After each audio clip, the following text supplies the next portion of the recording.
Let's now move to this. From tomorrow, the JSC will begin a 2-week process of looking to fill 21 different vacant judges' posts. Over 50 candidates will be interviewed, with the sitting key to the future and stability of the country's courts. My colleague Nic Andersen filed this report.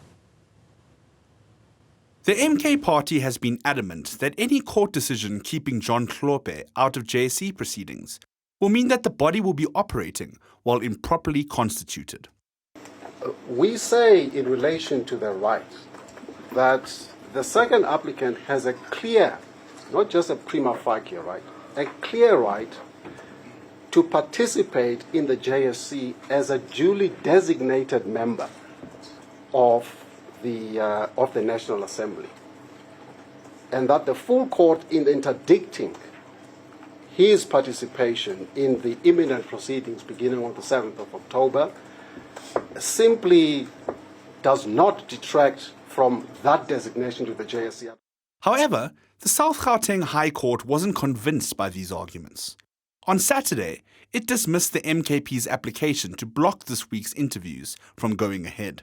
And while the MK Hlophe legal battles have overshadowed the scale of these JSC proceedings, the interviews scheduled for the next 2 weeks are absolutely key for the South African courts across the country.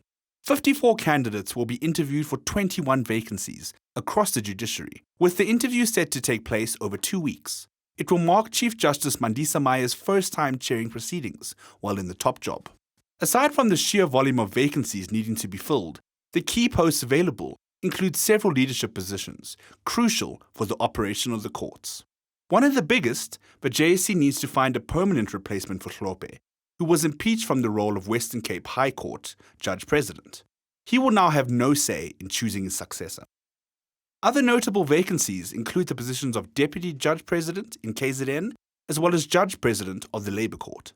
Both the KZN and Gauteng High Courts are also in desperate need of more judges. 6 vacancies on both courts will look to be filled this week. With the JSC meeting and interviews now set to proceed from tomorrow, some concerns over what the vacancies remaining unfulfilled would mean for the courts have at least been laid to rest, for now. Legal analyst Mpumelelo Zikalala explains that those concerns are multifaceted. There have been invitations that are there, all the panel members have been flown in and they've been booked, so there's financial implications that are there. But another implication is this one. These are 58 or 54 candidates which are vying or going after the positions of presiding officers. What's going to happen within those vacancies within the provincial divisions?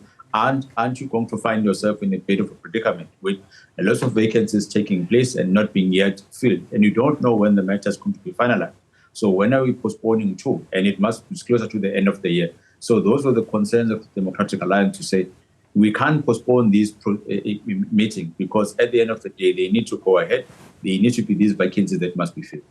While the JSC's work will go ahead, the MK party continues to insist that this round of JSC interviews will lead to further legal challenges for the judges that are hired. For Newzroom Afrika on Channel 405, I'm Nic Andersen in Johannesburg.